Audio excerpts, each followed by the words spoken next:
starts from 5, 4, 3, 2. Welcome to Brainstorm Brewery, everybody. I'm your host, Jason Alt.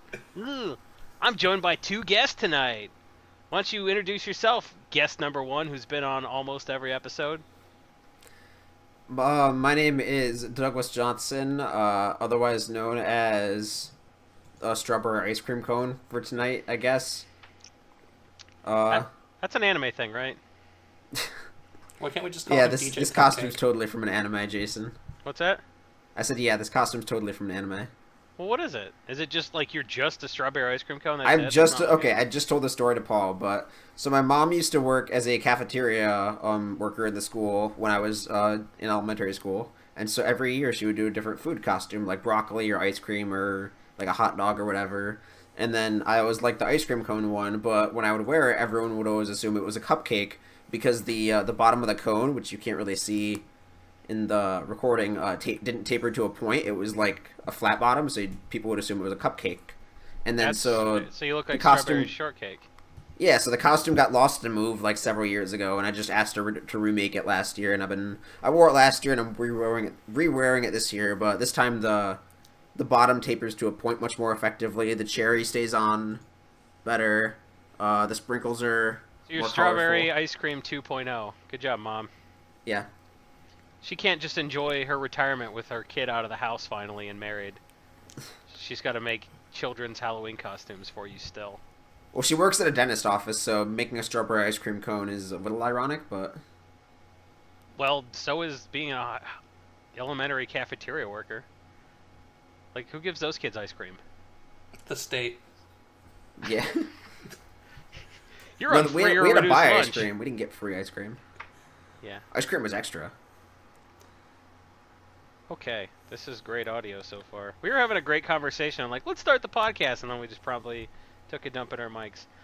The other guest joining us tonight is a sometimes guest, and he is a buyer for MTG deals. I'm assuming, right? That wasn't something you stopped doing 3 years ago, and I look out of touch. I stopped doing it 8 days ago. Forever? Yeah. I can't tell if Jason was being serious during that, but now it's This is what's known as the money shot, ladies and gentlemen. Oh, I don't care. Like, I don't follow you on Twitter. I'm just kidding, I probably do. How did I not know that? What, do you want to tell the story? Or did you get fired and it's embarrassing? I absolutely did not get fired. I'm happy to tell the story. But hi, my name is Paul Feudo, and I'm also on this podcast today. I worked for MTG Deals as their head buyer for a year and a half, and their head pricer for about 2.5 years, and left the company about 8 days ago when it was going through a transition, and here I am. Do you need more, or was that fine? That wasn't very embarrassing, so if you could give us some more. Probably not going to be embarrassing. I mean, no one left on bad terms. It was just time to move on. No one left on bad terms. It was just time to move on. Ugh. Great story, Paul. We're glad you brought you on for that. Well, you didn't know it was happening, so it's free content, right? That's true. That's absolutely true. Paul, we're glad to have you, and since you're, like, sort of tapering out of relevance, it's good to catch you on the peak of your downswing. The top of the hill, as it were? Absolutely. It's all downhill from... Can you imagine? Just, like, not having to care about this anymore? I've been doing it for Like- 8 days, and it's incredible. Yeah, man. if anyone was wondering, which you weren't, why Corbin isn't here, he saw that Silver Go Adept is being put into standard, and he's currently in a coma from excitement. He hasn't stopped having sex with his wife since it was announced. He keeps asking her to reveal a merfolk instead of other things. Alright, that one was good. Hey, baby, why don't you reveal that merfolk?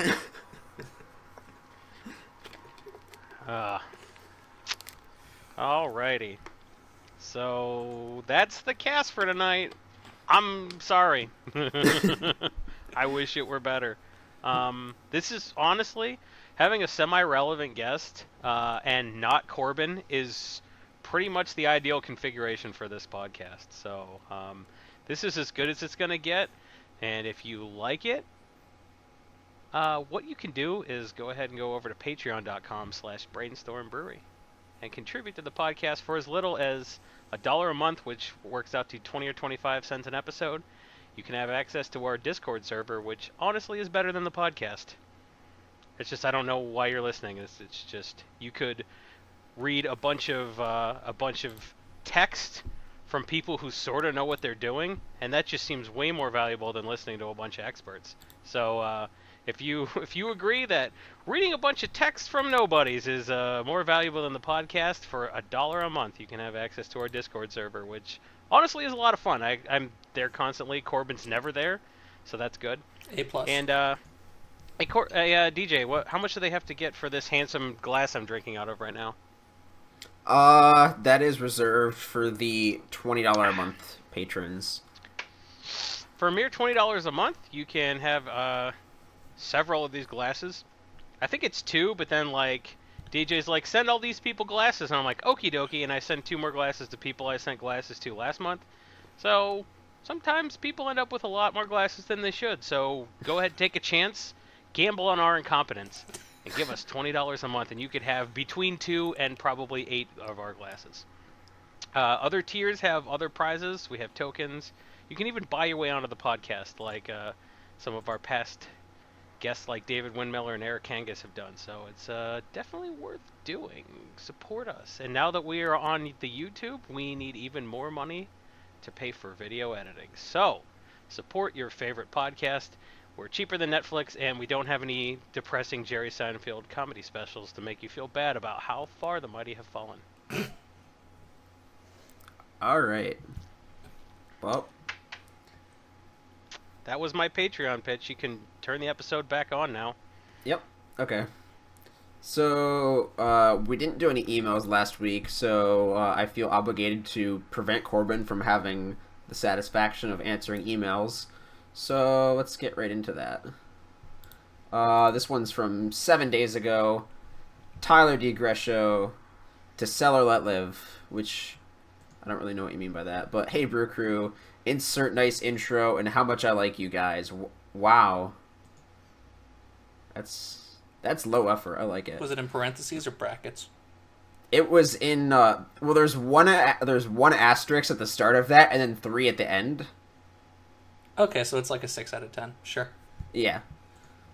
Been a $5 patron for more than a year now. Read my shit, please. Thanks. Should I sell Fumigates, Scarab God, not using but would like to build Sultai Energy, and Marionette Master? I bought 80 copies for less than 20 cents a piece each a while back. In essence, do you think any of these will continue their rise in price? Thanks, guys. P.S. Enjoy Jason's special blend of herbs and spices. Hashtag Flavortown. Okay. Thanks for referencing that thing everybody references, and thank you for reminding us that you give us money and we should read your email. All of our patrons who subscribe to the Patreon at patreon.com/Brainstorm Brewery can just write, hey, read my email, and we will, probably. Okay. Unless we don't do any that week. This email is from like 7 days ago, so it's not too far back in the log. But Fumigates, yes, absolutely. If you're not using Fumigates, $5 is a pretty good price for standard rare. Absolutely recommend getting out now. Scarab God, if you're not using it right now but you want to in the future, I don't really think there's any reason to get rid of it. It's Hour Devastation Mythic, so that's not being opened a whole lot anymore. It's obviously one of the most powerful cards in Standard, so I don't expect it to drop a whole ton. So it would probably feel pretty bad to like get out at 33, 35 or whatever and have to buy back at 40 later. Marionette Master, if you bought them all for 20 cents a piece and they're like $1 now, you could probably find a buy list for like 65 cents a piece and then just like ship them all. Actually, I think Card Kingdom was buying that for like 80 cents recently. Let me check. While Jason fills in this blank space.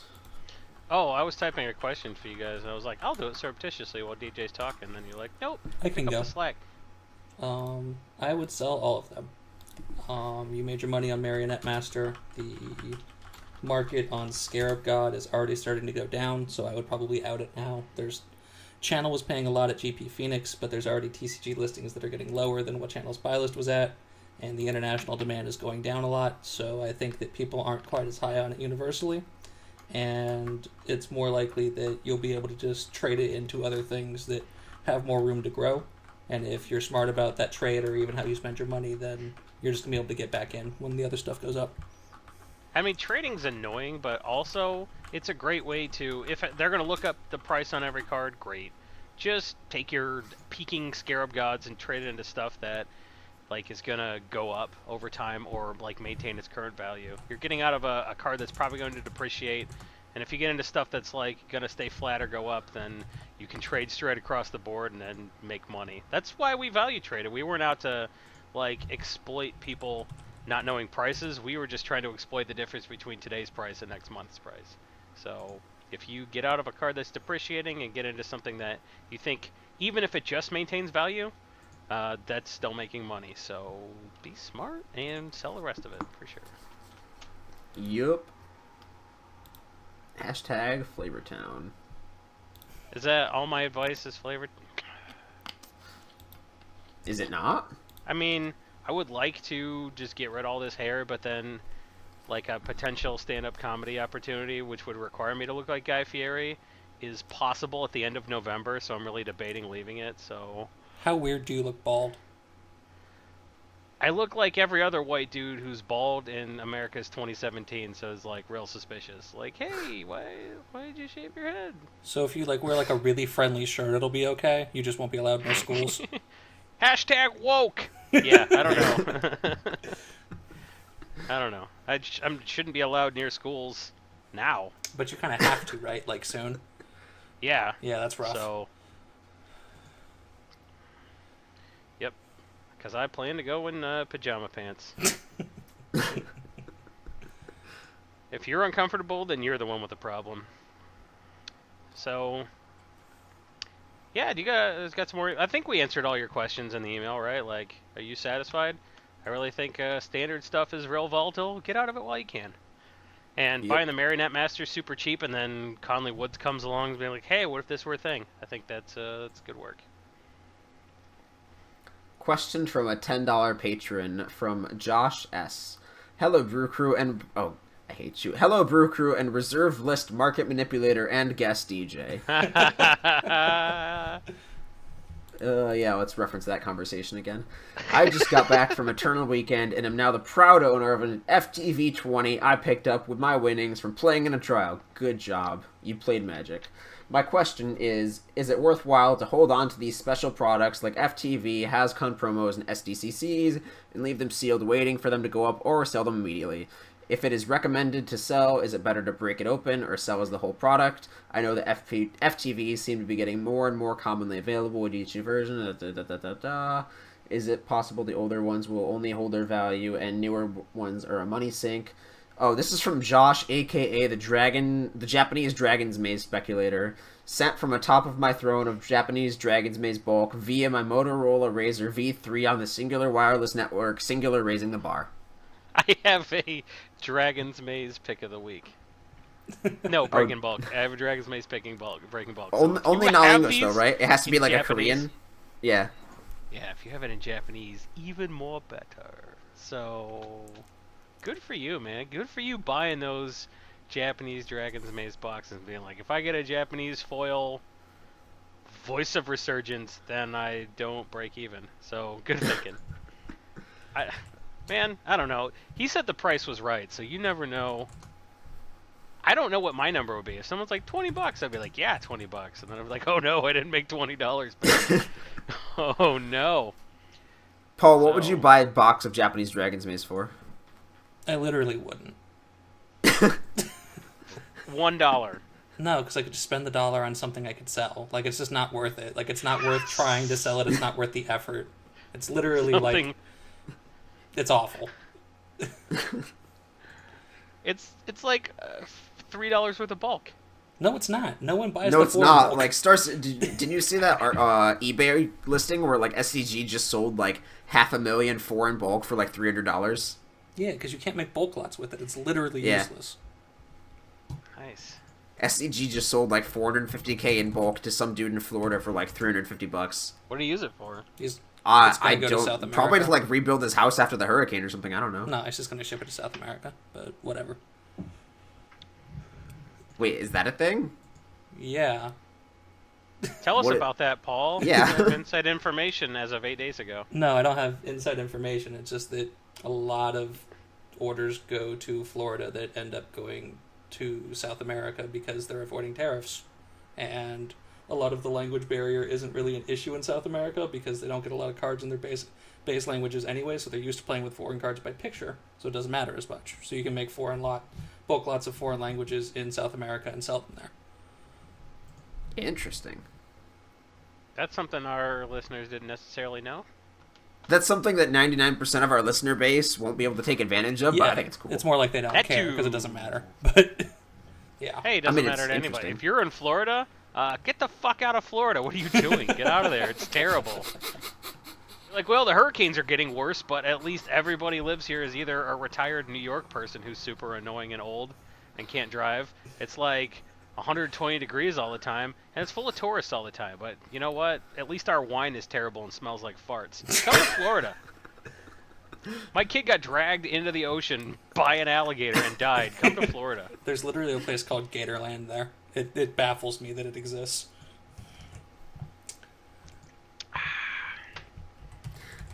For those of you wondering, I'm drinking a Shorts Peachy Pom Pom, and they're delicious. Anyway, Josh, FTVs are terrible. Don't hold them. I mean, it was a good idea to hold them when it was 2011 and you got to have, like, dragons and legends and whatever, but, like, don't hold FTVs anymore. Just sell them either sealed on a Facebook group or crack it open for singles and sell them on TCG Player. The difference is pretty negligible at this point, especially for FTV 20. Like, the value of the singles adds up to around whatever the box is sealed, so it's... do what you do. I mean, Facebook group, TCG, Is whatever. Corbin here? I hear some loud typing. I'm just giving you a hard time, Paul. sorry. You don't have to be professional on this nothing podcast. So the biggest problem, I actually don't think all those ancillary products are the same in that, like, SDCC stuff is, like, way harder to sell than FTVs. But the problem with FTV 20 is that you are completely destroyed if Jace is in the next master set. Like, utterly obliterated, so you should just sell it.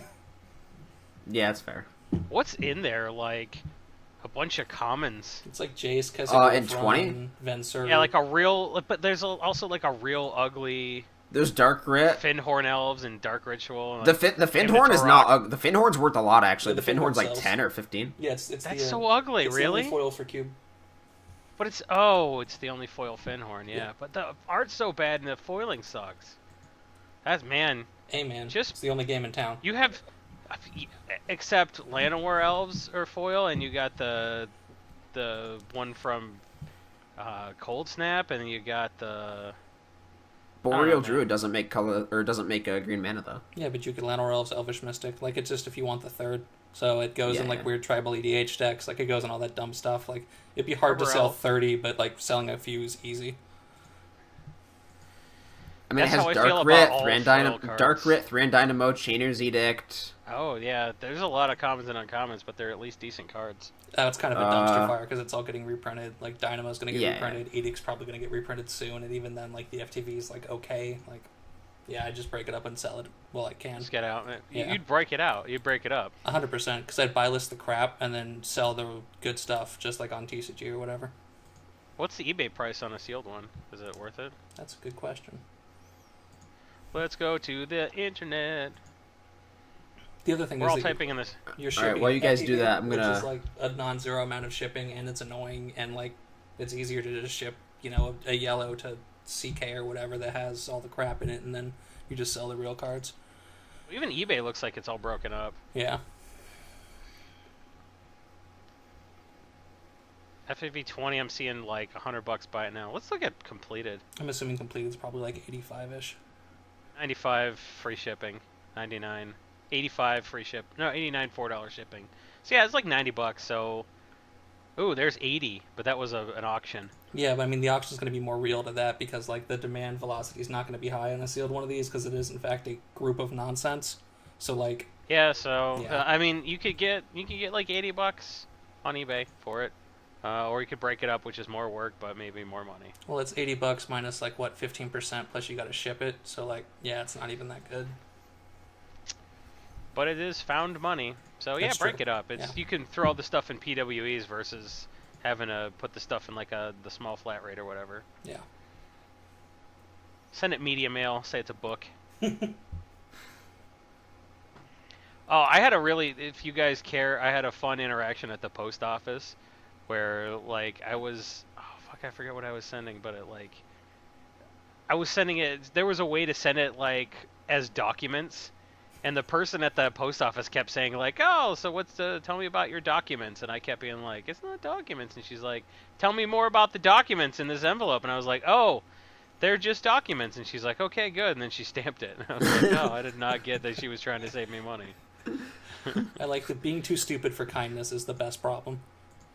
I'm pretending that she said it more than once. I caught it the second time she said it, but it was still, I kind of felt funny that I was like oblivious the first time. I was like, these aren't documents, you idiot. And she's like, No, you idiot. sir, please tell me more about the documents. I was like, they are documentation. She's like, excellent. So there are still great people that work at the U.S. Post Office, and keep them in business by going and buying lots of stamps and sending lots of glasses to your Every time I go in there, they're like, oh, glasses guy's here again. And then I spend like $350, and they're like, oh, cool, job security. So if our Patreon is keeping the Kalamazoo Post Office in business, it's totally worth it. So your podcast is literally a federal subsidy? Yeah, I wonder if I could be writing some of this off. We gotta wait until we get that stamps.com affiliate link. I mean, that would be useful because you get that scale and you can print out the stuff from the printer at home. Why do we talk? All we do is talk about people that haven't sponsored us yet. It's like, buy a squatty potty, but not yet. Wait till they give us money. Yeah, just wait. Somebody for ran out discount last code. week and bought a squatty potty, and they're like, I've never pooped better. What? Honestly, I would let them sponsor us for 3 free squatty potties. You know what? Make it 12. How many toilets do you have in your house, DJ? I have 2. Oh, I have 4. Yeah, but like I'm in an apartment, so How do you have 4 Yeah. toilets in a house that has 3 people in it, one of which is barely a person? Exactly. I have to have more toilets than buttholes, so we could have a guest over pooping, and we could all poop in peace. So like we had 3 toilets in our last house. We're like, there's 2 of us and 3 toilets. Then we had a kid. We're like, we have to move. So we moved. Like, So if we have a second kid, we're gonna have to move again. Is it an anxiety thing? Like you're afraid that you won't have it? I don't know. Because I don't have trouble necessarily.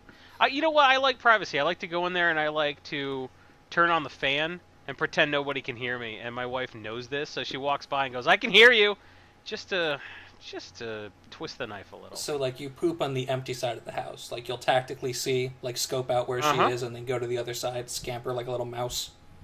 Oh yeah. Okay. Or I'll hold it for 7 hours till she goes to bed. No, I'm not kidding. That's not a real thing. But we got so much house that I don't have to see her face if I don't want to, which is great. And she doesn't have to see mine, and she does not want to because I look like Guy Fieri. That is a healthy marriage. Sorry, Right Fieri. I think not deliberately pushing each other's buttons too much, and just like knowing when the other person needs their space is a good marriage. there. Especially when they have to poop. Especially when pooping's involved. Girls don't poop as far as I know, so like, I just have all these toilets to myself. I have so many confusing questions. this is actually turning out to be a good episode. We're salvaging this. You just fucking ruined it by saying it, DJ. Jesus Christ. You don't jinx it. Yeah, fuck, man. Is this your first episode, you amateur? You ugly amateur. You don't even look like ice cream. You look like a cupcake and you know it. And that's why you had to tell everyone. You're like, I'm ice cream, I swear. You look like a cupcake. Tell your mom I said so. Alright. That's such a weird... Tell your mom you look like a cupcake. It's like a bad, That's like, 80s, that's like, like an bully. 18 yeah, like- Yeah, that's like a bad, like, homosexual, like... I don't know. Homoerotic 80s movie. Get him Yeah. a body bag! Because that same get him a body bag guy yelled some other shit in the movie. And one of the things he yelled was, is it take a worm for a walk week? And like nobody, if that scene had been 3 seconds longer, Johnny Lawrence would have turned to him and been like, "What? What was that?" Cause Daniel LaRusso's with your ex-girlfriend and he's a worm and she's taking him for a walk. Yeah, but take a worm for a walk week isn't a real thing. You're referencing a thing that doesn't exist. No one knows what you're talking about. He's like, I was just trying to talk trash. It's like, why? The All Valley Karate Tournament is in 2 weeks. I'm gonna break his ribs. Why are you talking shit now? Well, that weird old karate janitor. Still listening to the podcast, thank you. You know what? This is what people want. They don't need MTG finance advice. They're gonna fast forward to the pick of the week. You know, they're gonna fast forward to hear me do the Patreon pitch at the end, because I'm gonna do it at the end. Oh, I know that you've like, hey, if we skip the first 2 minutes and 20 seconds, we won't have to hear the. Oh, do you think DJ knew what you were talking about? Like, had any idea? Oh, because he was born. He thinks Karate Kid is Jaden Smith. Oh my god. I did not know what you were referencing until you said All Valley Karate Tournament. Yeah, so he gave you a gimme. Okay. Yeah. Exactly. Was it the All Valley Karate Tournament in the new Karate Kid, or was it like? First of all, he went to China to learn karate from a Chinese dude, that's so offensive. It would have been more offensive if they just cast him as a Japanese person. Yeah. So, right. like, all things considered, this is better. Right. It would have been funny if Jackie Chan's character didn't speak any English, so like he's like, "Teach me karate," and the subtitles are like, "I do kung fu, you idiot." Come on, oh, I learned karate from an old Chinese man, Mom, and the guy's like, whatever. I'm sick of watching you get beat up right in front of my shop, so fine. Yeah, I just love the inner monologue of this fucking kid. God damn it. Oh, why do I do this? Because you're a national treasure, Jackie Chan. Never stop. He really is. And release another album of songs. Dude, did you listen to his Mulan stuff? Oh my god. Yeah. I cried a single tear. I came. All right. Did you guys want to talk about Magic at all? Because Magic's kind of boring compared to the movie Karate Kid. Oh, you know, Jaden Smith wasn't the only new Karate Kid. What about Hilary Swank? Where does she rank on Karate Kids? Oh You got Ralph Macchio, you got Jaden Smith, and you got Hilary Swank. Is she the second or third best Karate Kid? So, I have a hot take. I think she's the best Karate Okay, Kid. let's hear it. You think Hilary Swank is better than Ralph Macchio? Yeah. That is a hot take, just based on the one movie. Yeah, but it's not just based on the one movie. It's based upon that she's Hilary Swank, and that matters to me. Okay. Yeah. I mean, she was still trained by Miyagi. She's still... here's a hot take. Jonathan Brandis in Sidekicks is better than all three of them. Now that's a movie reference. That, for those of you who don't know, that Jonathan Brandis from Sequest, who later hanged himself, is in a movie where he's best friends with Chuck Norris. And he sees Chuck Norris in his head because he gets bullied all the time. He's like, but I'm secret friends with Chuck Norris. And he imagines he's in all these scenarios where Chuck Norris helps him out. And then at the end of the movie, he's in like a karate tournament, and Chuck Norris does help him out. It's the best. He's like, I don't have a partner for this thing. And Chuck Norris is like, I'll help you out. And he's like, oh, good. Just like I knew would happen this whole time. Do you think that screenplay took like 2 days to write? Oh, yeah. I bet Chuck Norris wrote it, too. He's like, I know two things. Liberals are bad for America, and Jonathan Brandis is the heir to my roundhousing empire. I want to have him on Walker, Texas Ranger as soon as he's done with Sequest. Walker, Texas Ranger, for those of you who don't know, is a laughably bad television show starring Chuck Norris. I knew that one. Who has special genes so he can roundhouse but still look like a shit-kicking douchebag in jeans and He boots. somehow tries to be a white martial artist in Texas, and just no one brings it up, and he just kicks people. That's basically the whole show. Right, he's like, I'm a Texas Ranger, and they're like, oh, so you got a badge and a gun? He's like, I don't need them, and he just like roundhouses a guy who's running. It's essentially Swayze from Roadhouse, but in Texas. Yeah. I have but seen with- this show a with lot when I facial was hair. younger because it was actually like one of my dad's favorite shows. Ah, shit, we hit a reference DJ knows. Fuck. Oh man, so we're shitting on your father, dad, or bonding time. That's fine. I don't care. Father, Good. dadder. I mean, wow. Too many peachy pom-poms. Stay away from the schools. I'm here to pick up my kid! Sir, this is a high school and you're not wearing pants. I only get her on weekends. Now give her back. All right, that's 3 years in the future, not 2. All right. Sir, it's Wednesday. DJ, you're bad at riffing. Let's talk about Iconic Masters if you guys aren't going to get on comedy riffs with me while I drink.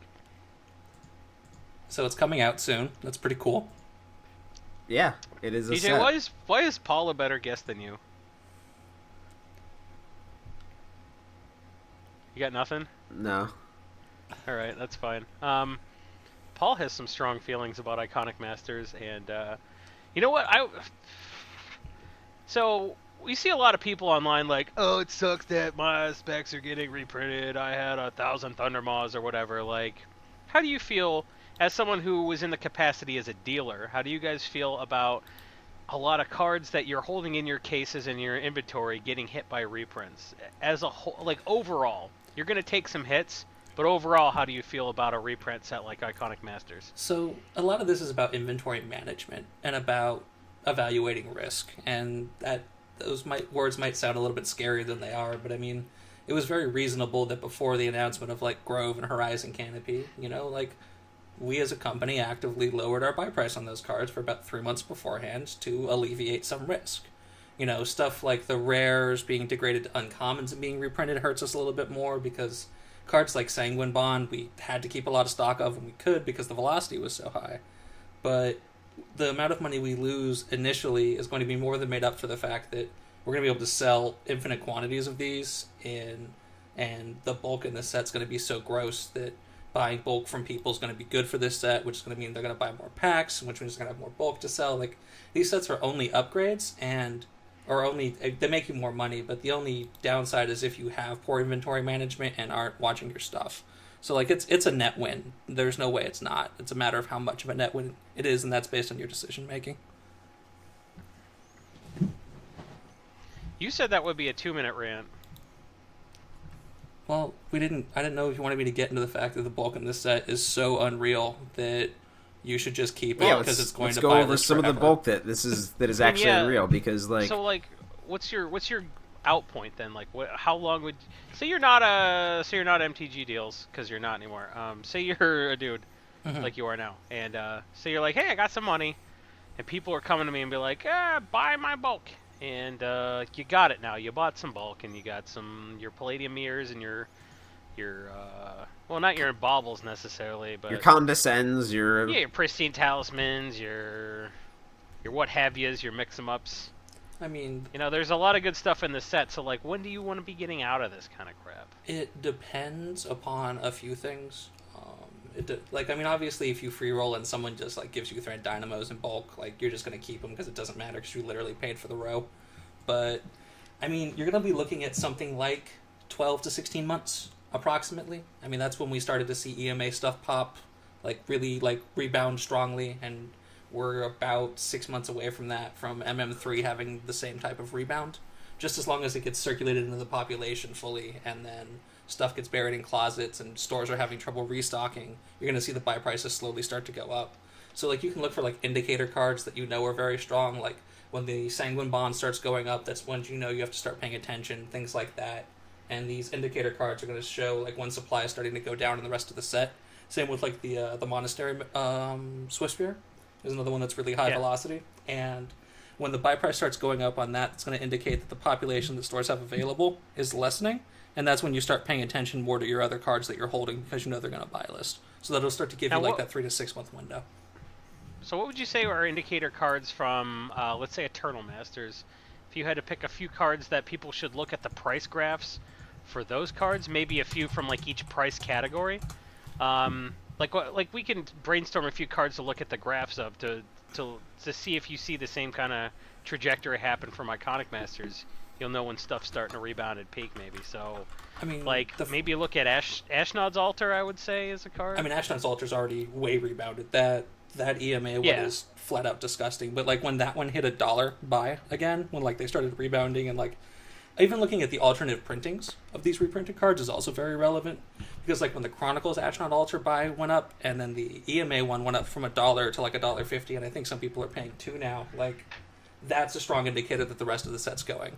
Especially when like a Chronicles version is the one that bumps up because the card's rebounding. That gives you a really strong indicator of what's going on. So things like when Monocrypt started going up this in mid quarter 3, like that was more about the Commander sets. But even then, like looking like Monocrypt's really still up basically almost $70 on TCG, and when it was 55-ish 8-9 months ago.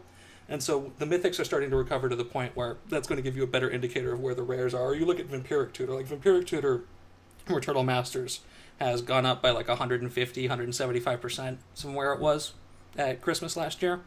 And that card's not going to go down. It has better art. And like when you start to see that starts to give you a better idea of where the uncommons and commons are going. So yeah, I would say look at a website that's got price graphs and sort of look at how many months it took for the stuff to tank, how soon it started to recover, and then you'll have a pretty good shape of a graph to sort of look and see if the Iconic Masters graphs have sort of that similar shape, and you can predict where the peak is, where the valley is, and like where it's going to go back up to. So you'll know when to buy and when to sell just basically looking at graph shapes. So, stuff that got rarity shifted up, like Necropotence and Natural Order, that's going to indicate what stuff that got shifted up in Iconic Masters, which was what, like Channel got shifted up, and that's like it. Yeah, most of the stuff got shifted down. You like the so basically everything got downshifted. A pretty strong indicator is going to be like Sanguine Bond and Astronaut's Altar should mirror each other fairly closely, and that's going to be a fairly good indicator of where you are timeline-wise in the rest of the set. Yeah, looking back at Eternal Masters, that was not that compared to Iconic Masters. I'm not that excited about EMA. That was a lot top heavy. I think Iconic Masters seems less top heavy. Oh yeah, like the Mythics aren't where you want to be. You want to open a bunch of good rares and keep your bulk. Whereas there's Mana Drain, but I think Mana Drain probably takes a bigger hit than people are anticipating, just because the rest of the rares in the set can soak up a lot more value than the rares in Eternal Masters could. Yeah, Mana Drain is going to be $60, like pretty easily. So and that'll be and that'll be good for stuff like Abyssal Persecutor. Bloodghast will probably go down a bit. Genesis Wave will get real affordable. Maybe even Flusterstorm printed at rare. That's a great reprinting. Flusterstorm is just a stupid expensive card based on its scarcity, but I think the fact that it goes away 4 copies at a time for Legacy, between main deck and sideboard, sometimes I think it's going to rebound faster than some people anticipate. So some of the stuff is scarcity and some of the stuff is like Thoughtseize and it just gets played a ton. Like Night of Souls Betrayal was going to be $1. Yeah, Night of Souls Betrayal is never recovering. The card doesn't have velocity. But like Flusterstorm, the problem with it is that it was in Commander 1, and then like thousands of them got shipped to Japan, and so they're just not in the U.S. market anymore. And that's probably going to happen again this time. But you're going to have the opportunity to buy in low if you actually need them for your deck. Yeah, and it'll be a pretty brief one. We're talking like 4 weeks or something. Like by like at the bottom. By like the second or third USGP in quarter 1, it should start shifting up from international demand. Yeah.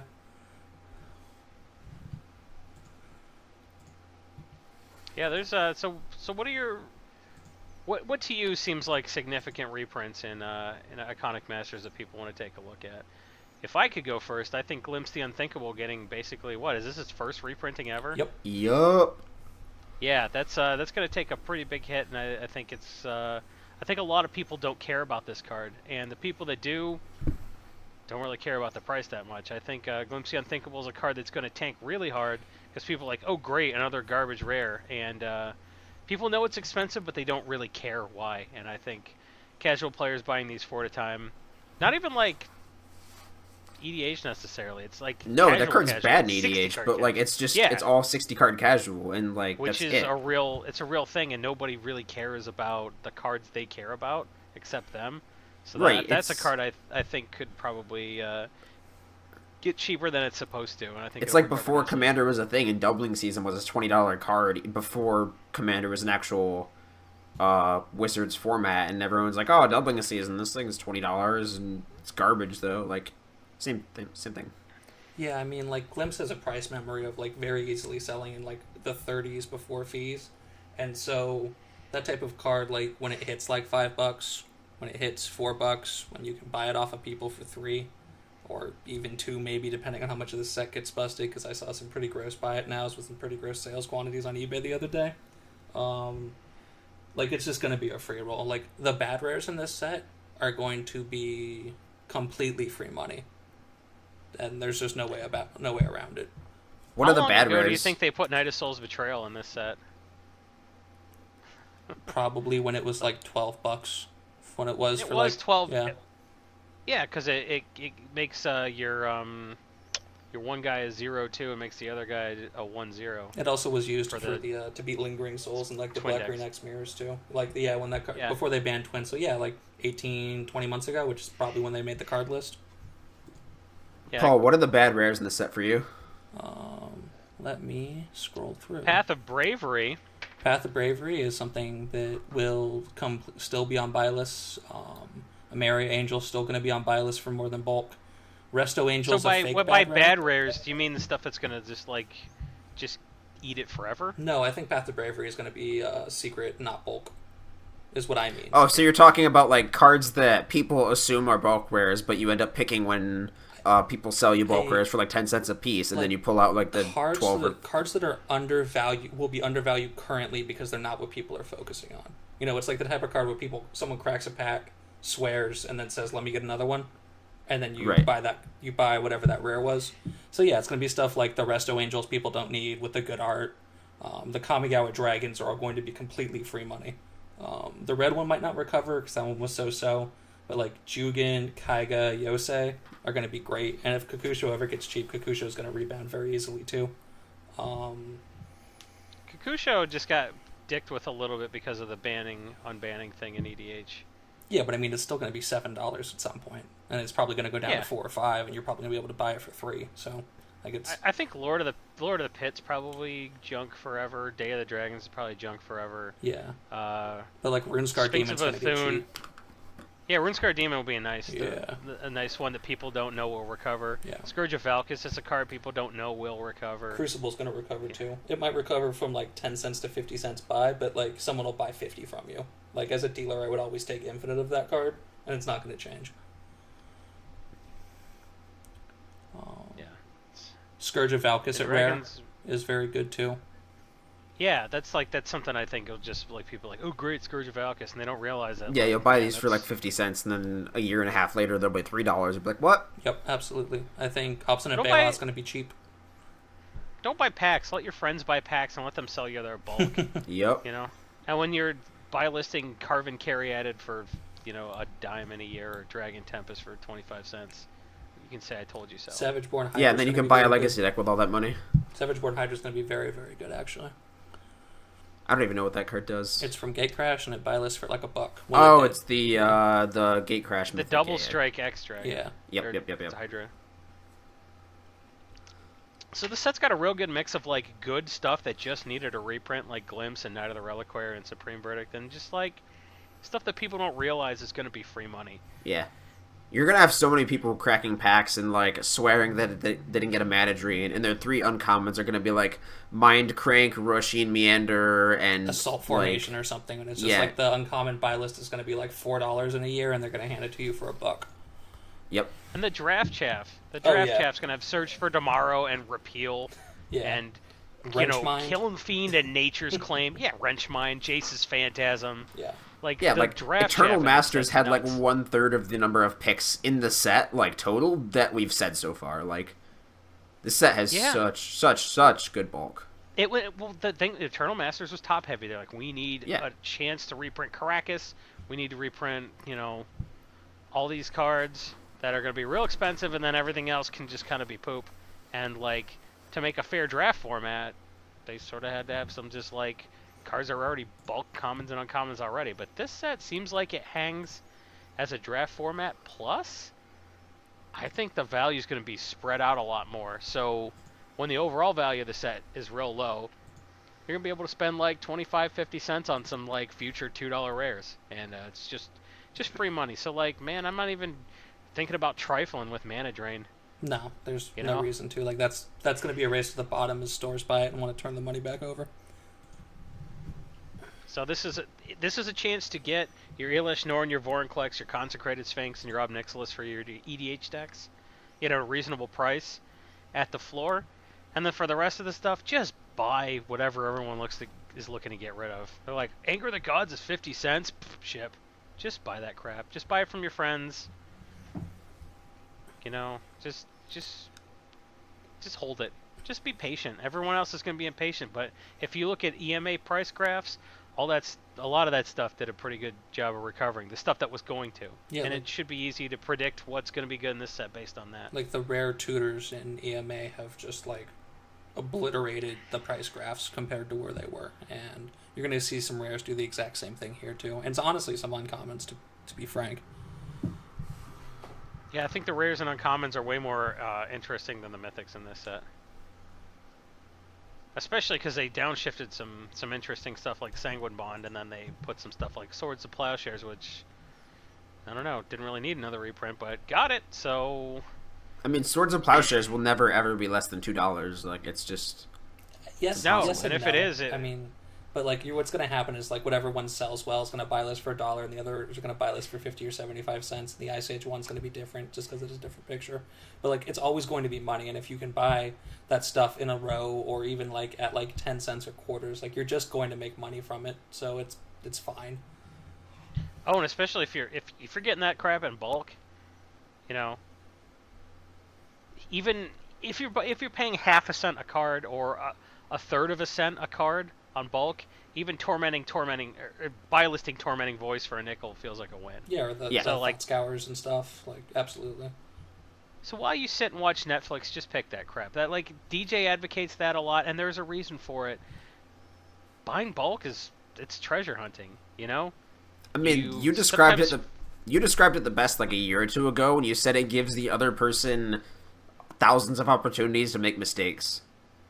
Yeah. Yeah, because they're not going to know every pick.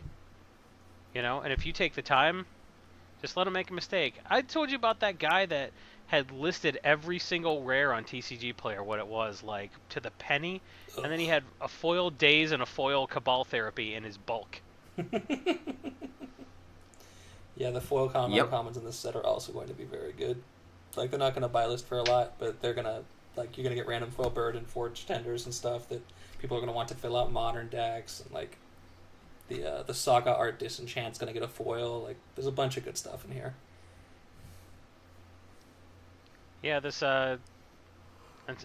crap casual players like your Distortion Strikes and Fog Banks and even your Johnny's Pride Mates and Condescends. All this stuff. It's a good set. Let other people buy the packs, I think, right? Yeah, 100%. Yeah. Yeah.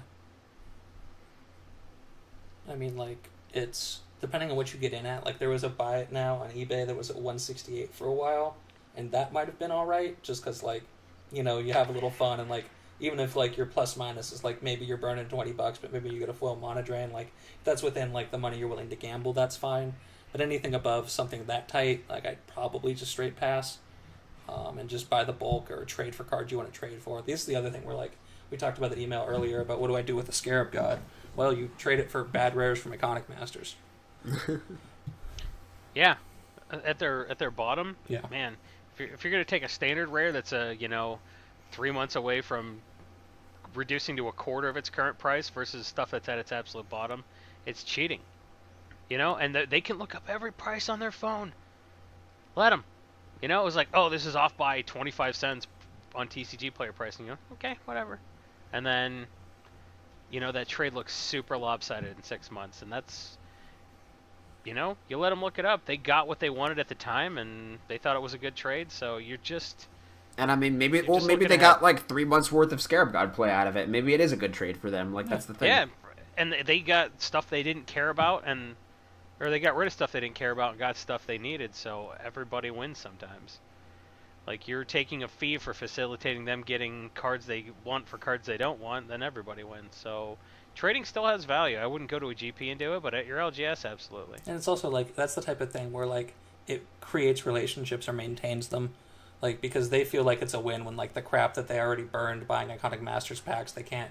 Maybe they don't want to buy the Scarab God because they burned X amount of disposable income. Like this greases wheels and makes people like you when you take bad cards for good cards. Like it's just the way it works.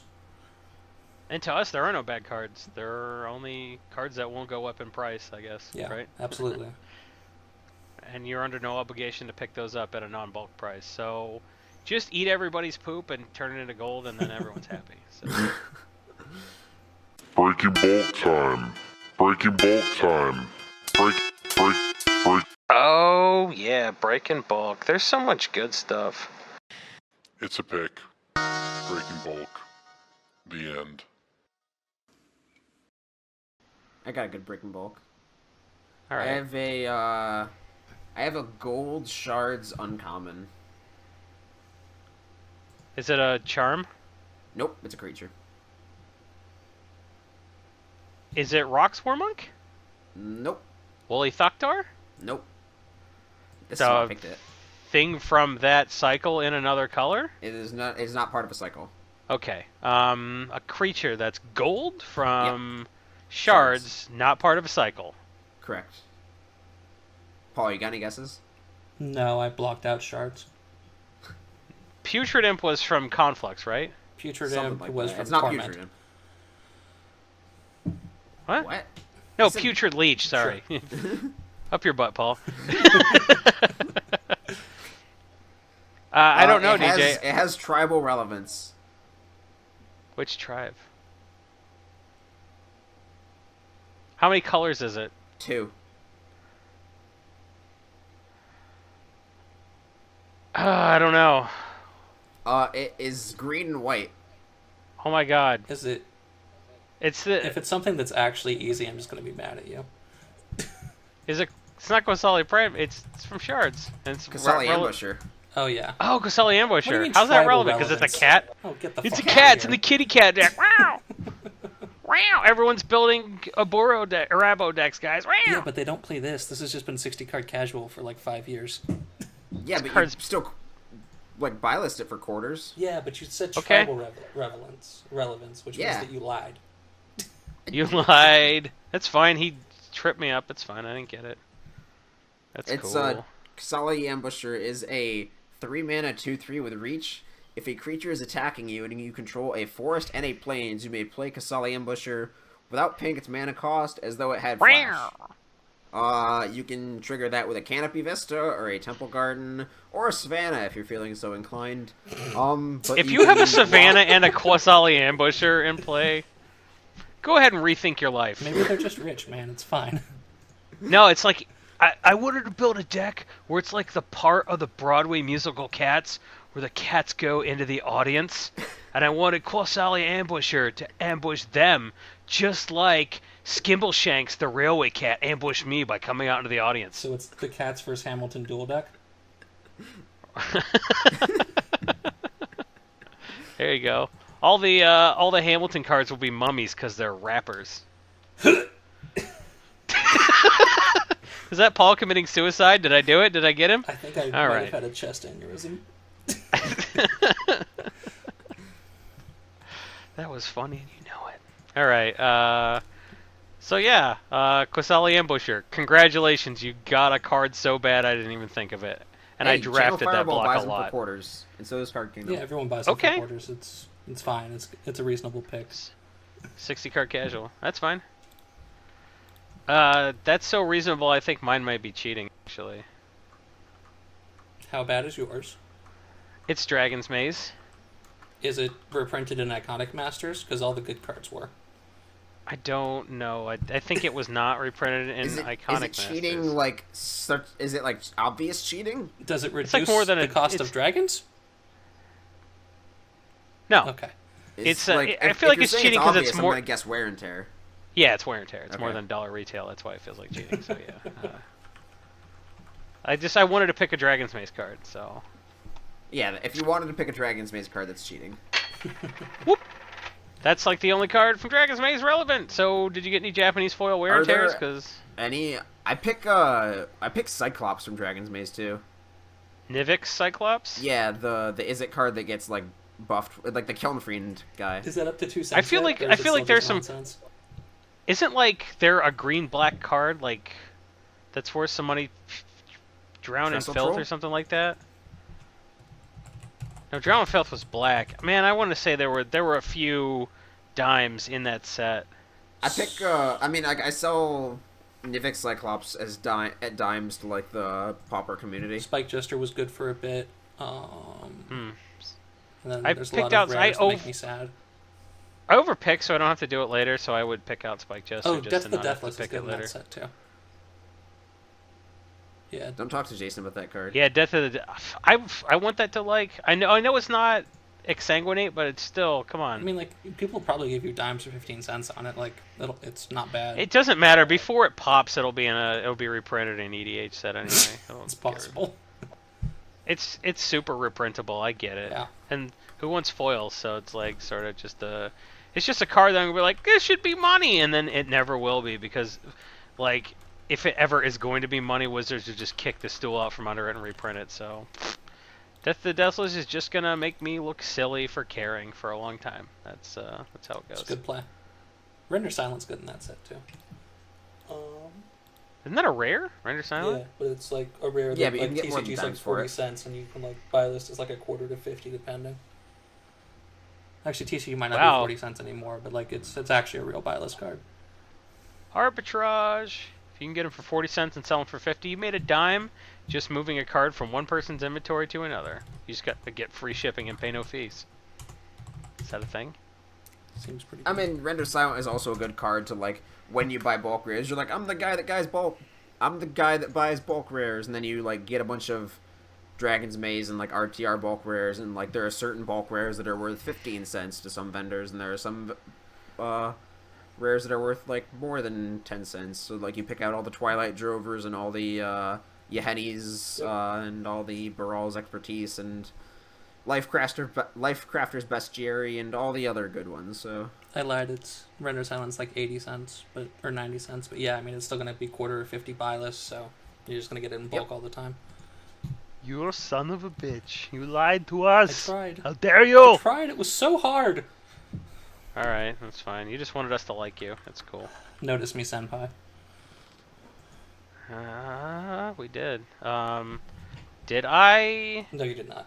through not paying attention, did I make us do Pick of the Week and Breaking Bulk back to back? Well, I also haven't done a breaking bulk, and I didn't actually remember what yours was. I don't think did we hear yours, or did I just space out? Yeah, it was wear and tear. Oh, right, It was because so it didn't unremarkable. count. Right. Okay. Didn't it count? Fine, Rakdos Charm. There you Boom. go. I love that. Okay, that card is insane in EDH. Yeah, the card's filthy. I love that card so much. The foils were great for a while because it was just an insane sideboard card for Jund because it randomly nuked Twin, hit an artifact. Like the card was very good and meta dependent. Every single time the Maelstrom Wanderer guy goes infinite with a Kiki, how many? How many? How many you attack me with? 'Cause you're dead. That's pretty good. And that's pretty much its low point because it just got reprinted at Commander 2017. So Rakdos Charm's just gonna be one of those cards that like everyone's like, yeah, I got these. You'll get them in bulk probably. So get ready to pick those out and buy list them for like 50 cents in a year. Yeah. Until it gets reprinted in Commander 2018. What are you gonna do? What are you gonna do? There's nothing you can do about reprints, man. You can just get out of your stuff quickly. You can pivot.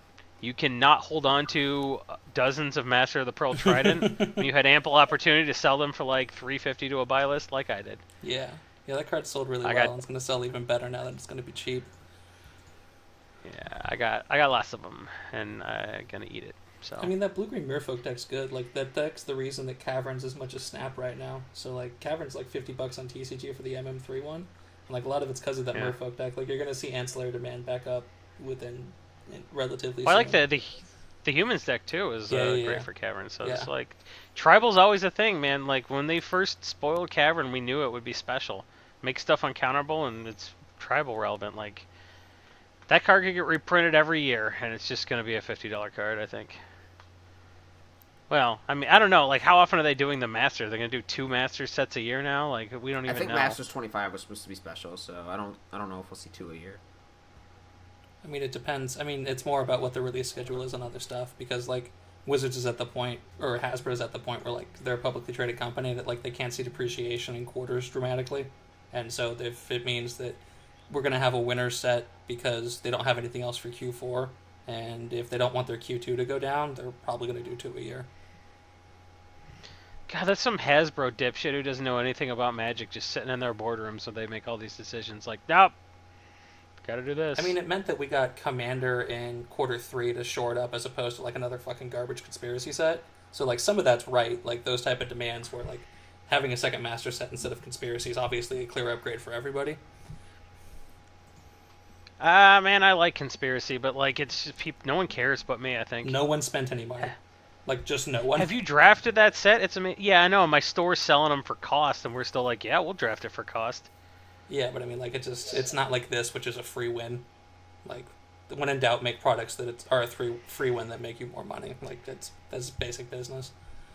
Yeah, I guess it doesn't matter how like small the print run is on a master set if you're gonna do one every 6 months. So hooray! Yep. So everything we say is like predicated on what happened in the past, and like we're trying to predict the future based on the past, and then they just keep changing shit. So if we get shit wrong, we can't predict what's going on at Hasbro the Coast. Can I do my Did you got a breaking ball for us, Paul? Yeah, go ahead, man. I think you guys might have already done it because it's like a relatively That's fine. common one. It's an origin card that's black. What rarity? It is a rare. A black rare Origins card? Mm-hmm. And it's bulk, but not bulk? I believe TCG players. False Q. Is it like the False Qer? Yeah. Yeah, okay. No, I don't think anybody's picked that one. That's a good one, though. Yeah, let me see what... Yeah, TCG player is under what my buy price was last time I priced this card. People who deal with a lot of casual stuff can't keep this card in stock. And it's very good. Will 100% give you 50 cents if you actually complain and have quantity. Like, I wouldn't a heartbeat if you had 40. I'd pay you 50 cents, maybe even 75. And they're not going to post it on a buy list because someone's going to try and give them 200 because they're an asshole. But, like, at a GP, this is a very easy card to negotiate on if you have quantity or a decent relationship with a dealer. Well, False Cure just with all the stuff that switches life totals, like the Tree of Perdition and the like the Vono decks are playing all that stuff, like the new thing that switches people's life total every upkeep, Transcendence or whatever, and then there's Shifting Sands, all that crap. Like, if you can be like, oh, your life total goes up, just kidding, it goes down by that much instead of up. Every weird like anytime life manipulation card, you can negotiate for more on the buy list. Like, you just can. Yeah. Because it's just It's people fun, love that crap. it's more of like a fun, janky 60 card casual than EDH. Yeah, but I mean, like, those are It's the not type like- of decks where, or those. Are No, the it's orders. that's what it's for. Yeah. But I'm saying that there's going to be increasing EDH demand when people get sick of building a stupid pirate deck and take a second look at Vona. That's fair. That's absolutely fair. But like, yeah, this is a real casual card. And it's great. Yeah. Love it. DJ, you had a sticky, right? Like, what was on that sticky? Was it stuff we've all talked about? Yeah, pretty much. There was the only thing we haven't really done that as much as I wanted to is make fun of Corbin. That's Oh, on the Corbin, sticky you suck. You're not here, and you're a loser. Corbin. Oh, look at me. I'm doing magic events for the wet magic for money. Ooh, look at me. That's how he sounds. We I were think suppo- Corbin was actually at a Scrabble tournament. No, you have to be lying. Oh, No, you he didn't know that was a thing he did? Yeah, he definitely took Like, some voluntarily. time to go. He Yeah. was paid, but yeah, he covered a Scrabble tournament. Did he, like, get something as a bonus? Like, was it like you cover the Scrabble tournament to, like, do something else? Probably a hand job from a 58-year-old Scrabble champion. I don't know. Like, Oh my god. Okay. he got to call bingo after. I don't know what his compensation was. I just want to know how that. We'll let you get an discussion AARP discount early. I don't know, man. All the weak chamomile you could drink for a year. He was paid in Werther's Originals. I can name old people shit all night. goes. This is really He impressive. got a one of those wooded beaded car seat covers. He uses anal beads, right? I mean, if you could fit a whole car seat cover up there. Just yank it out like you're starting a lawnmower. He was paid in individual hard candies that weren't wrapped, so they eventually fused into a giant mass of one and hard they're candy. too old, so they're actually harder than your teeth. That's right. Yeah. He was given a bunch of assorted keys that nobody knows what they go to. They're like, yeah, maybe you can do something with these. He was given all of their lost cell phones. He was given a Nehru jacket that still smelled like menthol cough drops. He was paid in Lucky Strikes. Yes, he was paid in Lucky Strikes posters. From like, those might be worth some money. When it's like 9 out of 10 doctors prefer the smooth taste of Lucky Strikes, Yeah, or but it's they like have the Ronald stain. Reagan, They have the stain on them because they were in like a bar. a smoker's house or a bar. Yeah, exactly. So he actually is giving himself cancer by like being near them. The worst part is like when we talked about him with this the week after, he was arguing like, no, it was full of like 25-year-old dudes, man. Like, Had anyone in that tournament had sex? I mean, the old people for sure. Yeah, sure, but I mean, like the 20-year-old who's just like banging out Scrabble tournaments. Probably that's probably where he goes to like fuck broads, right? Like, If there are Scrabble groupies, I'm gonna lose my mind. I'm probably right.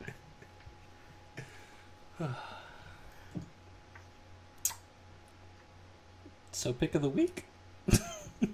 yeah, there we go. That wasn't back-to-back Breaking Bulk. That was Yeah, we broke it up by pooping on Corbin a little bit. that was Breaking Bulk. Then Scrabble, Your hobbies sex are. talk, I'm and then- looking to get into esports, and then he covers Scrabble. They're making We an could app, not get more Jason. analog. They're gonna make an app. Yeah, it's called Scrabs with Friends. Oh, so that's All the right. STI app. Scrabs with Friends. I'm itching. All right, I'll go first. No, that's Mine like the hot is a- streak. Like it says that. Oh my God, you're itching, and it, like your words go on like they get little flames on them, like it's like NBA Jam. He's on fire. When he pees. Ever since Maud took her teeth out and went to, oh man, oh boy. As soon as I said Maud, I was like, I should have said Nancy. Nancy's in her 50s. Maud, 70s minimum. Well, yeah, because Maude Shoulda was in said a movie Nancy. from the 70s. Should have said Nancy, because there's no hot 30-year-old Nancy, right? It's all... No, there is. She's like the youngest daughter of like a family that didn't believe in condoms. Yeah, I'll name you after my sister. Who's the one that slammed her car door outside and startled me into orgasming? All right. That's where the Sorry I said Maud, everybody. If you listen to this at work and you vomited, I'm sorry. No, that's where the Lucky Strike poster came from. It's that sister. That's where he got it. Yeah. You're making up elaborate backstories for fictional characters. You fit in very well around here. DJ kind of dresses like a cupcake and doesn't say shit, so it's too bad. Pick of the week, pick of the week, pick of the week. Time for the pick of the week. You're bad at riffing, DJ. All right. My pick of the week is Elspeth Suns Champion. There's no sense having you guys try to guess because I told you what it was before the cast. Elspeth is weird because like Paul said, the dual deck art is better than the regular art. And it was in a dual deck also, but it's still like above $10, and also it's in a lot of EDH decks because it's one of the best planeswalkers ever. 6 mana, not real prohibitive in that format. Have I mentioned that it just kills all the creatures? Elspeth Sun's Champion is reprintable. But I think if you grab those cheaper dual deck copies that are cheaper, have better art, and maybe the foil shrugs off a reprint a little bit better, I think you're in good shape. So I really like dual deck printings of Elspeth Sun's Champion. Someone disagree with me. No, I think it's a great pick. Like, I think that card's gonna be $18. Seems fine. Oh. Nope, DJ? No arguments here. Cards Ah! are good. You guys suck. Alright, fine. Elspeth Sun's Champion. Nailed it. Here, I'm going to pick up a mic and drop it. Oh, that's an expensive mic. Here, I'm going to... Okay, Can you drop like your daughter's toy or something? hang on. Hang on. Alright, this is a microphone I haven't used yet. I haven't set it up. It's still in the plastic wrap. Boom! Drop the mic. Alright, someone else go. My pick is a foil from Kaladesh. It's an artifact. Aether Is it- Flux Reservoir? No. Panharmonicon. Yes. Okay. Boom. That okay? So there are some foils from that block that are cheap. Like inspired statuary I saw for real cheap at my LGS Yep. foil. Yeah, I think a lot of foils are sort of underpriced right now because as much as people think standard players care about that, they kind of don't. I think that like Panharmonicon is the type of card that's gonna dodge a Masters reprint and it's gonna be just in like Commander 18 or whatever, and you're just not gonna care. As a non-foil, Yeah, you're just not gonna care. And I think this card should be $20-25. Like TCG is like $8.50, eBay is like a little over $9. And I think if you can trade into these, it's literally free. And even if you're buying in, like it was at 7 and change a couple months ago, it's already starting to bump up a little bit. But I think this card's going to be $20-25 in a couple years, and buy list is going to be $12 to $15, and it's just free money. Just take your standard crap that is priced where it's going to be about where Panharmonicon is now, and then just imagine those price graphs diverging over the next 2 years. Yeah. Imagine there's two parallel lines, right?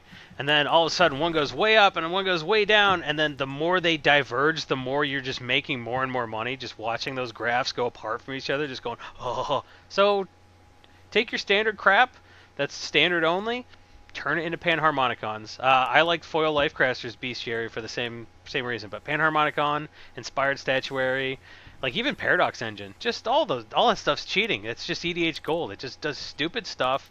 Artifacts are always unfair. They always make purple mana every time there's an artifact set, or they do some stupid affinity thing, and they're always going to make unfair cards in an artifact set because they're dumb and they don't learn anything. So Inventors Fair is right along the same line too. Like foils of those are just free too. Like it's all of that stuff's Yep. going to be fine. Yep.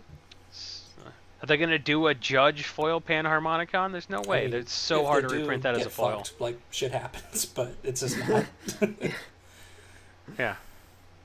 So man, that's a great pick, and that's a great card. If you've read that card, you're like, oh wait, I just cheat. Yeah, cards that let you Kinda. cheat for under $10 are cards you should buy. Anything that like it translates to double what you're doing, EDH players love that. So solid pick, DJ. Have you got a pick of the week? I do. I have a pick of the week that used to be a bulk rare, and it's interesting because I'm looking at the Breaking Bulk pick of the week spreadsheet, and this Was is it coming a from the card bottom and now it's here? What is the Breaking Bulk pick of the week spreadsheet, DJ? What is that available to any of our patrons? Please say no. So, back in June, Jason on June 6th in our Breaking Bulk pick of the week spreadsheet, Jason picked Sliver Overlord. That's a good pick. We For mentioned Breaking Bulk? Dominyara, Slivers are coming back. All Yeah, that it stuff. The card's $10. If you get Sliver Overlord in bulk, you should pull it out. No. My pick's bulk different. that. And so I know. I'm just giving you a hard time, dog.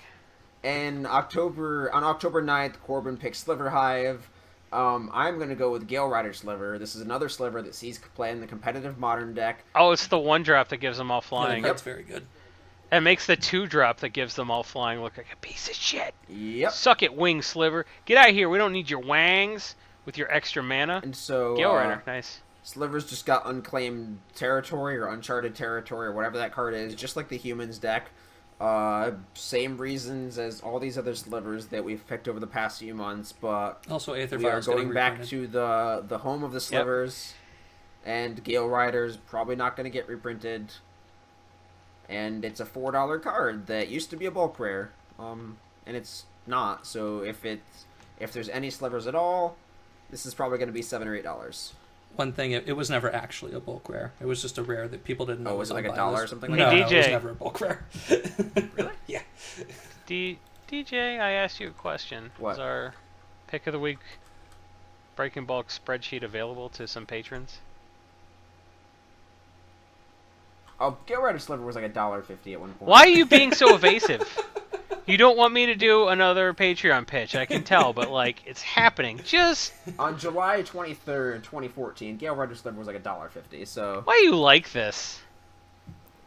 Because Fine, you Jason, know I you seem don't. to be super excited about this one thing that you want to talk about. Because you know I don't know at what Patreon contribution level they get access to the spreadsheet. You know that, and you're making me ask you. Instead of me setting you up to talk about it, you want me to ask you in front of everybody to make it clear that, hey, the guy that really cares about the Patreon pitches doesn't know a lot about the different tiers. And you know what? I'm not a poor. I'm at the $1 million a month level, and I get all the perks. You know how many of those glasses I've got? I just drink my beer absentmindedly out of them. My house is full of them. You're just here Yeah, for I the keep time getting them Jason sent to me finishes a every beer out couple of that months. glass, he just throws it against the wall. I throw it, yeah, down where my daughter plays, like, avoid those shards. So, look, I don't know how much you have to give us. I'm sure if you go to patreon.com/Brainstorm Brewery, you can check the different tiers, and you'll see how much money you have to contribute to have access to the spreadsheet with our picks of the week and breaking bulk picks, which, by the way, is updated the night we podcast, and you don't have to wait till Friday to have access to the cast to see what we picked, which means, in theory, you could act days earlier than everybody else, scoop them, get all those Elspeth Sons champions before anybody else can, and then build a big pile of them that you can stand on top of to give everyone else the bird for being a poor. So, go to patreon.com/Brainstorm Brewery. One of those tiers gives you access to the spreadsheet. I don't know which one. DJ won't tell me. Do you wanna DJ guess? won't let me set him up to tell you. Do I want to guess? $17.50 a month. That's a tier. It is now. So it's between 15 and 20. Is there anybody at 15? I don't even know. I've been drinking all night. It's not in between 15 and 20. Is it 1, 5, 10, 20, 40? It's 1, 5, 10, 20, 40, yes. That's what I said. All right. So $17.50. If you give us that much, we'll let you have the spreadsheet. That may not be enforceable. This has gone off the rails even worse than if Corbin was here. Paul, where can we find you online? I am on Twitter at PRFEUDO. I will respond to you there. I'm probably not going to respond to you anywhere else, so use that. Okay. And is your last name pronounced Fuedo? Negative, Ghost Rider. Well, Corbin got it wrong again. It's Feudo. Yeah, because feud is a word, and then you put an O on the end of it. And We'll pretend that's how it works, yeah. I'm hooked on phonics. I can't even stop pronouncing words correctly. Who has a higher reading level, you or your daughter? I mean, I read to her, so we're the same. Plus minus? Okay. I mean, the last book I read had Peppa Pig on the cover, so... It's gonna get real awkward when she gets to that one... Oh, what's that one movie where, like, the kid ends up being... Like, getting to 5th grade and, like starts to like, be smarter than her dad or whatever, and she doesn't want to read anymore? Is that like the prologue to Forrest Gump? No, Matilda, right? No, that is the one you're not talking about? Matilda. Matilda is... No. No, there's, like, a movie where, like, there's a kid whose dad is special to needs or whatever, and she's, like, reading. Oh, and... I Am Sam? Did you just call And, fucking like- Jason Sean Penn? What?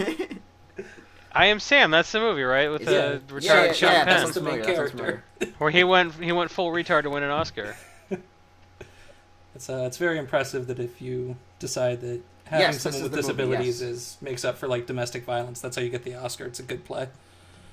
I mean, he tied Madonna to a chair and allegedly hit her with a ball bat. Like, that's... Yeah. Yeah. That is awesome. I didn't like Material Girl either, so, like... That's how I'm gonna go with it, because I don't want to admit that I secretly really love a lot of Madonna's songs on this podcast. That's what, Like, I'm not going to admit that I had, like, multiple Madonna tapes as a kid and have, like, her whole catalog on CD now. Like, so let's just pretend, oh, it's awesome when he beat her up, because I don't want to admit that I really like her music. So, Sean Penn's awesome. I love when you go to South America and talk to dictators. You're the man! The movie At Close Range was tight. All right, moving on. I might actually die. Okay. DJ, where can they find your cupcake looking ass? You can find me at Rose of Thorns on Twitter. I also write Magic Finance articles for TCG Player. Those come out every Tuesday. Yeah, that's it. Cool. And I'm Jason E. Alt on Twitter. I'm Jason E. Alt MTG on Reddit. I'm on Facebook, but I don't want to be your friend because you're a nerd. I write for Gathering Magic. My article comes out every Thursday. I write for MTG Price. My article comes out on Tuesday for people with money and on Thursday for poors. And what else do I do? Oh, I'm the content manager for EDHRec.com. Check out EDHRec for all your EDHRec needs. And boy, is that all I do? That's all I contribute? That's pitiful. I feel like I'm always so busy, and that's my meager contributions all stacked up in one sentence. Boy, That's I gotta. not great. This podcast is like No. someone grinding a clutch trying to learn a manual transmission. Hey, I do contribute to this podcast as well as the Money Draft podcast that comes out when we fucking feel like it. This has been Brainstorm Brewery. Sorry for saying the fuck word, because I know you're probably listening to this in the car with your kids like, Daddy, listen to the podcast with the fun man. And it's like, Corbin's not on this week. And then I said fuck a lot. I'm sorry. Your kid knows that word now. And Also about Sean it's Penn. from... Yeah, oh man. Your kid knows about Sean Penn beating Madonna just savagely. Yeah. Just like, Madonna's like not even a good human being, and she's from like the same town or like the same area as Kid Rock. So like that's what you're working with. And then even she left him. So you gotta be a pretty bad person if like Madonna leaves you. Anyway, bye!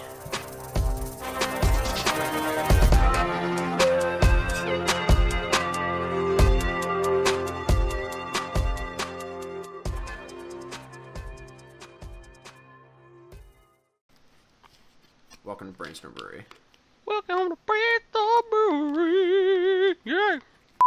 So the feedback we got last week was that we were looking down a lot, and in my defense, that is where my phone is.